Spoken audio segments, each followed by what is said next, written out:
1953, un certain Hermann Bull s'élance sur une pente abrupte vers un sommet de 8000 mètres. Marchant seul, épuisé après une longue ascension, il finit par atteindre le sommet. Ce sommet, c'est celui du Nanga Parbat, un sommet peu connu et pourtant l'un des plus dangereux et l'un des plus remarquables.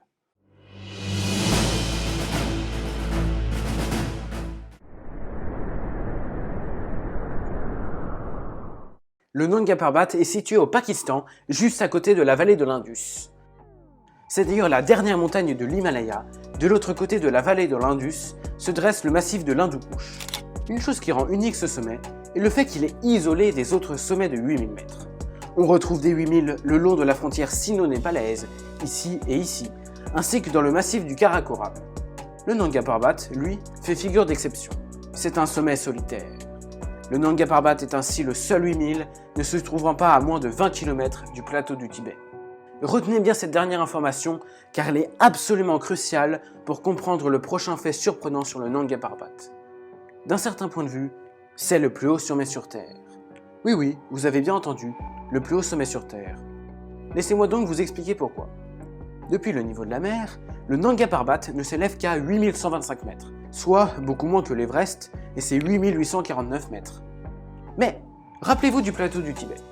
Celui-ci dépasse régulièrement l'altitude de 5000 mètres. Ainsi, la plupart des 8000 étant proches de ce plateau, la base de ces montagnes est déjà à de très hautes altitudes.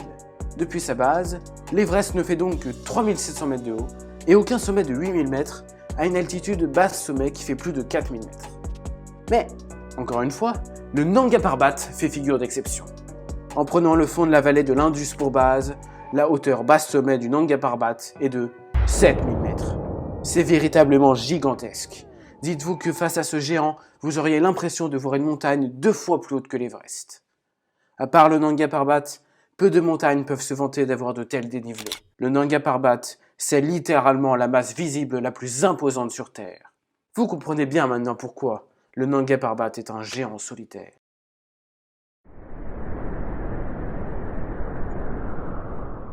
Si vous avez le vertige, je vous déconseille fortement d'aller au sommet du Nanga Parbat. En effet, vous aurez à côté de vous une falaise colossale, la face du Rupal. Cette paroi rocheuse descend depuis le sommet sur une altitude de 4600 mètres. Imaginez plus de 4 km de glace et de roches qui tombent à pic sur le glacier du Rupal. Cela fait d'elle la plus haute falaise, la plus haute paroi rocheuse du monde. Si vous chutiez du haut de cette face, vous mettriez plus de 30 secondes à atteindre le sol. De quoi avoir largement le temps de voir sa vie défiler devant ses yeux. Au vu de sa taille et de son altitude, l'ascension du Nanga Parbat par la face du Rupal constitue l'un des plus grands défis de l'alpinisme.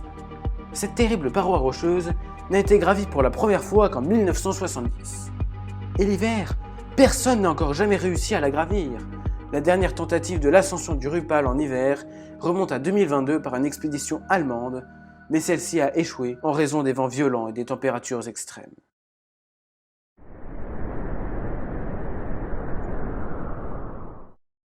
En 2018, l'alpiniste française Elisabeth Revol était secourue in extremis après avoir passé une nuit dans des conditions épouvantables avec des vents à plus de 100 km à l'heure et des températures extrêmement froides. Son compagnon de cordée, un Polonais, n'aura pas cette chance et mourra sur celle que l'on appelle la montagne tueuse.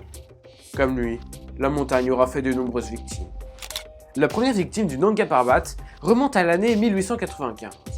Il se nomme Albert Mumuri et c'était le plus grand alpiniste de son époque. Sa tentative du Nanga Parbat fut la première tentative de gravir un sommet de 8000 mètres au monde. Malheureusement, il périt, emporté par une avalanche.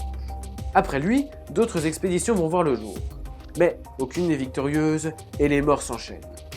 Les Allemands en particulier vont faire du Nanga Parbat une véritable obsession.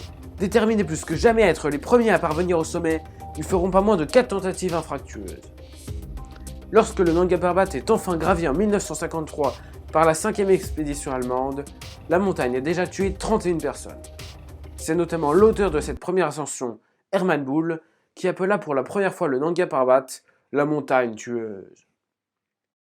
Une des grandes tragédies du Nanga Parbat s'est déroulée lors de la première ascension de la face du Rupal par Reinhold Messner et son frère Günther Messner. Reinhold Messner, ce n'est pas n'importe qui. Certains le désignent même comme étant le plus grand alpiniste de tous les temps. Ainsi, lorsque Reinhold Messner parvint au sommet accompagné de son frère, ces derniers décident de redescendre par l'autre versant de la montagne, le versant du Diamir, qui est beaucoup moins technique que celui du Rupal. Malheureusement, au cours de cette descente, son frère décède lors d'une avalanche de glace. Reinhold, quant à lui, perdra plusieurs orteils et restera endeuillé par la mort de son frère. Au final, un peu plus de 70 personnes sont décédées en tentant de gravir le Nanga Parbat. Le taux de mortalité du Nanga Parbat affiche les 22% contre seulement 6% pour les restes. Seuls le K2 et l'Annapurna ont des taux de mortalité plus élevés.